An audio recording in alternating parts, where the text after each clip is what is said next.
প্রতিদিনের মতোই সন্ধ্যার হালকা ধপধপ করে ওঠা রোদ আর পুরনো দিল্লির গতিপথগুলো যেন নিজ নিজ কাজে ব্যস্ত ছিল।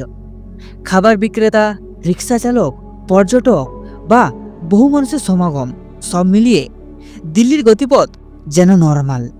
ঠিক সেই সময় হামেশার মতনই যেত আসতো এক ওই সিগন্যালের কাছে, কিন্তু হঠাৎই একটি গাড়ি স্লো হয়ে যায় আর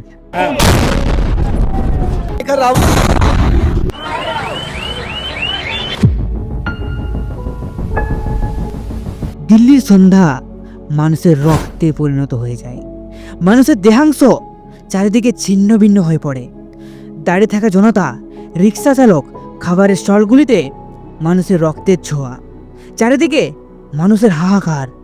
এক মুহূর্তের মধ্যেই লালকেল্লার স্থান লাল রক্তে পরিণত হয়ে যায়। এটি কি কোনো বড় ষড়যন্ত্রের আগের পূর্বাভাস, নাকি সন্ত্রাসবাদীদের আতঙ্কের কারণ? একজন মানুষ যে একসময় জীবিত ছিল, যার বুকে হৃদস্পন্দন ছিল, যে কখনো শ্বাস নিচ্ছিল, সে এখন শুধুই এক টুকরো মাংস হয়ে গেছে। দিল্লির মেট্রো স্টেশনের কাছে হয়ে যাওয়া ব্লাস্টের স্থানে, যেখানে দূর দূরে চোখ যাবে, শুধু মানুষের রক্তের দাগ দেখতে পাবে। ছিন্নভিন্ন হয়ে যাওয়া দেহের টুকরোর ছবি মানুষকে ভাবতে বাধ্য করবে, এটি কি কোনো সাধারণ কার অ্যাক্সিডেন্ট ছিল? দিল্লির লালকেল্লাকে বেছে নেওয়ার একটাই কারণ, বহু মানুষের সমাগম। এই দুর্ঘটনায় জানা যায় 9 জন মানুষের স্পট ডেথ হয় এবং 20 জন মানুষ আহত হয়। কারুর পরিবার, কারুর ভাই, আবার কারুর প্রিয়জন এই দুর্ঘটনায় চিরতরে হারিয়ে গেছে। এই ঘটনাটিকে তদন্ত করে দিল্লির পুলিশ এবং ন্যাশনাল ইনভেস্টিগেশন এজেন্সি। তারা গাড়ির মালিককে গ্রেপ্তার করে। এই বোমা ব্লাস্টের এক সন্ত্রাসবাদী কাশ্মীরি ডাক্তার গাড়িটির ভিতরে ছিল বলে জানা যায়। 6:45 মিনিটে হোন্ডায় i20 নামক গাড়িটি সিগন্যালের কাছে গিয়ে থেমে যায়, আর তার পাশাপাশি উপস্থিত গাড়ি রিক্সাগুলির উপর ভয়ানক প্রভাব পড়ে। মানুষের শেষ চিৎকার আগুনে পুড়ে ছাই হয়ে যায়। আত্মঘাতী সন্ত্রাসবাদীদের বোমা ব্লাস্টকে আটকানোর জন্য তৎক্ষণাৎ পাশাপাশি রাজ্যগুলিকে সতর্কতা জানানো হয়, হাই সিকিউরিটি অ্যালার্ট জারি করে। তদন্তকারীরা এই হামলার সাথে ফরিদাপুর সন্ত্রাসী মডিউলের যোগসূত্র খুঁজে পেয়েছেন।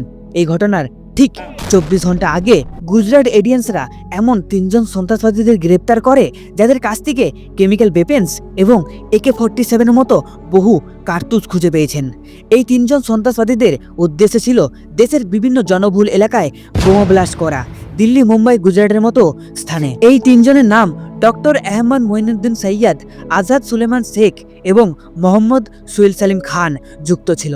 আহমদ মঈনুদ্দিন সৈয়দ এই ষড়যন্ত্রের প্রাইম সাসপেক্ট হয়, যে রাইসিনের মতো ভয়ানক কেমিক্যালের সম্বন্ধে ডিটেলসে জানার জন্য এমন হামলা করবার সিদ্ধান্ত নিয়েছিল। কিন্তু এই মডিউলসদের ধরে নেওয়ার পর খুফিয়া এজেন্সিদের হাই অ্যালার্ট জারি করা হয়। ঠিক পরের দিন এমন খবর পুলওয়ামা থেকে আসে, যার যোগসূত্র দিল্লির বোমা ব্লাস্টের সাথে জুড়ে আছে বলে মনে করা হচ্ছে, যেখানে পুলওয়ামার এক বাসিন্দা ডক্টর উমর নামির নাম সামনে আসে, যার যোগসূত্র মোহাম্মদ মডিউলসের সাথে যুক্ত ছিল বলে মনে করা হচ্ছে।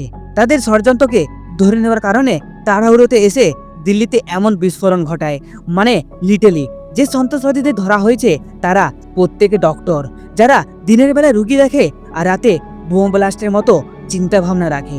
দেশের বাইরে নয়, দেশের ভিতরে এমন বহু মানুষ আছে যারা দেশকে শেষ করতে পারে।